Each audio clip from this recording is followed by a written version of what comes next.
Assalamualaikum warahmatullahi wabarakatuh. Saya Dia Fatia Firdaus dari kelas 6A, jurusan Pendidikan Matematika Universitas Islam Riau. Di sini, saya akan kembali menjelaskan mata kuliah analisis kompleks dengan materinya yaitu sifat-sifat bilangan kompleks dan bilangan sekawan. Mari kita lanjutkan materinya. Yang pertama ada sifat-sifat bilangan kompleks. Sifat-sifat bilangan kompleks ini terdiri dari 7 sifat. Sifat yang pertama yaitu ada sifat komutatif untuk penjumlahan dan untuk perkalian.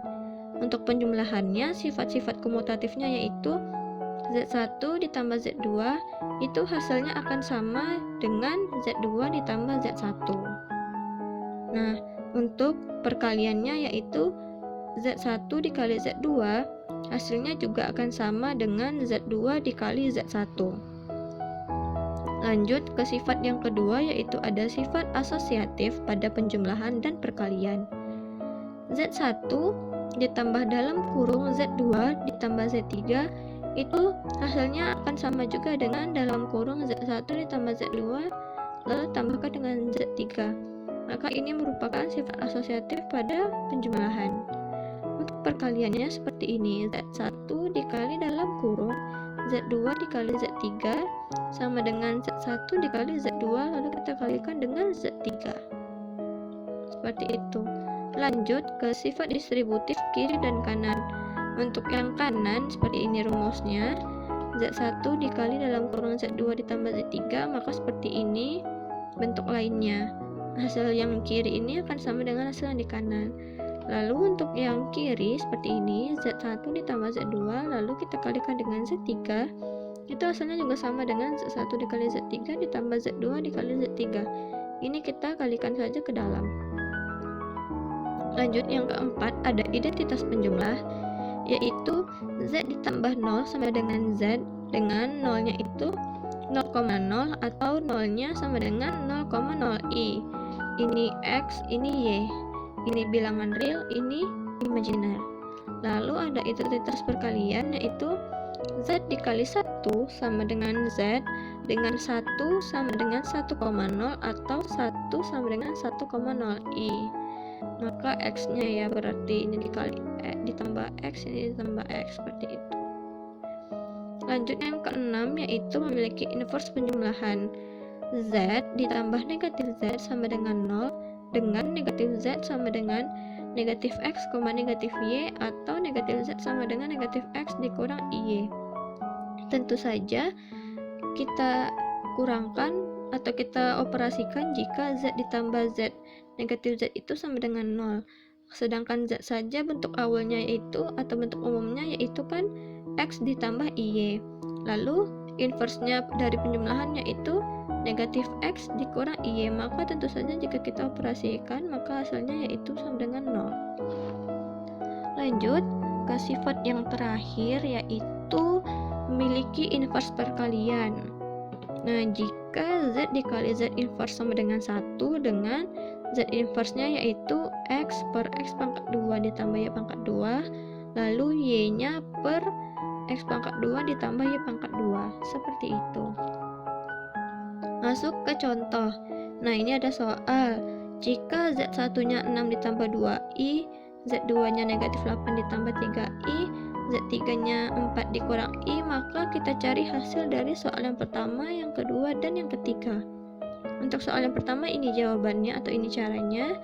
6 ditambah 2i itu punya Z1, lalu Z2-nya negatif 8 ditambah 3i, dan ini dikurang 2 dikali Z3, maka kita kalikan dulu ke dalam, berarti negatif 8 ditambah 2i, ini sudah kita kalikan ya, maka kita susun menurut sesama bilangannya.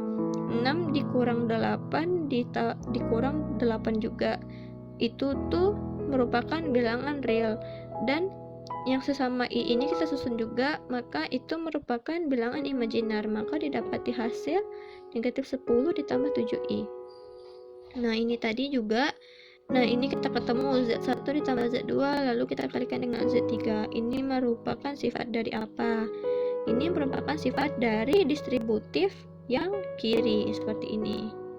Nah, bisa juga nanti kita kalikan ke dalam lalu kita jumlahkan.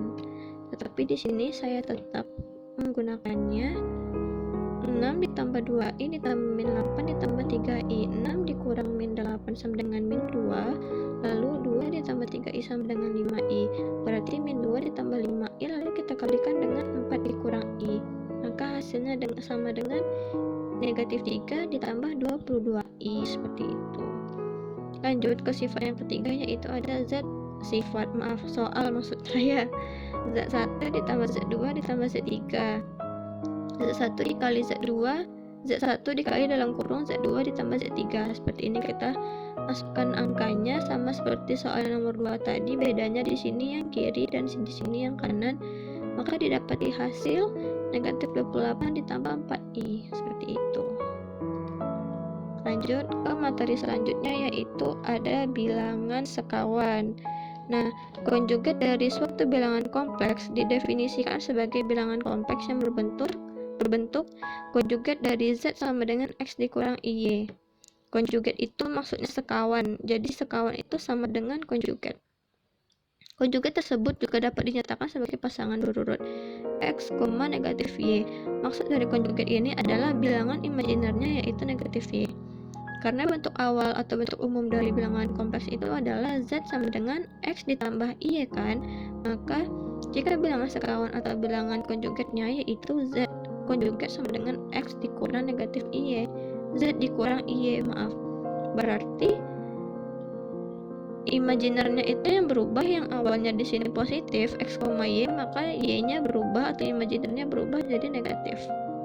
Nah, lalu jika kita konjugatkan dua kali atau konjugat yang dikonjugatkan akan kembali ke bentuk awal bilangan kompleks. Nah, ini konjugatnya kita konjugatkan, maka barnya ini ada dua ya. Nah, seperti ini. Lalu kita konjugatkan, maka hasilnya konjugat dari X dikurang Y. Lalu kita konjugatkan lagi menjadi X ditambah Y. Nah, X ditambah Y tadi karena sudah saya jelaskan, ini adalah bentuk umum dari bilangan kompleks. Maka jika kita konjugatkan dua kali, hasilnya akan kembali ke bentuk awal bilangan kompleks menjadi Z.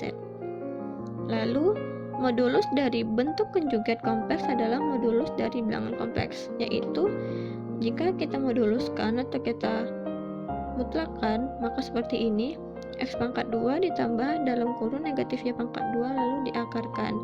Nah, ini kita pangkatkan, maka didapati hasil X pangkat 2 ditambah Y pangkat 2 lalu diakarkan, maka hasilnya adalah mutlak dari Z yang awalnya ini adalah konjugat mutlak dari Z dan sekarang menjadi bilangan mutlak dari Z, seperti itu. Lanjut ke sifat-sifat sekawan atau sifat-sifat konjugat, yaitu jika diberikan Z1-nya yaitu X1 ditambah Y1 dan Z2-nya yaitu X2 ditambah Y2, maka untuk penjumlahannya Z1 ditambah Z2, kita masukkan Z1-nya tadi X1 ditambah Y1, lalu Z2-nya yaitu X2 ditambah Y2. Kita susun bilangan real dengan bilangan real, bilangan imajiner dengan bilangan imajiner. Berarti X1 ditambah X2 ditambah I dalam kurung Y1 ditambah Y2. Nah, ini kan awalnya konjugat. Setelah kita konjugatkan, maka hasilnya berubah menjadi negatif di sini. Negatifnya untuk yang imajinernya saja. Sesudah itu, kita susun kembali menjadi seperti ini. X1 dikurang Y1, disinikan Y1 ditambah X2 dikurang Y2, seperti ini. Nah, maka di sini merupakan konjugat dari Z1 dan ditambah konjugat dari Z2 seperti ini. Begitu juga untuk yang Z1 dikurang Z2 sama prosesnya. Yang perkalian juga seperti itu.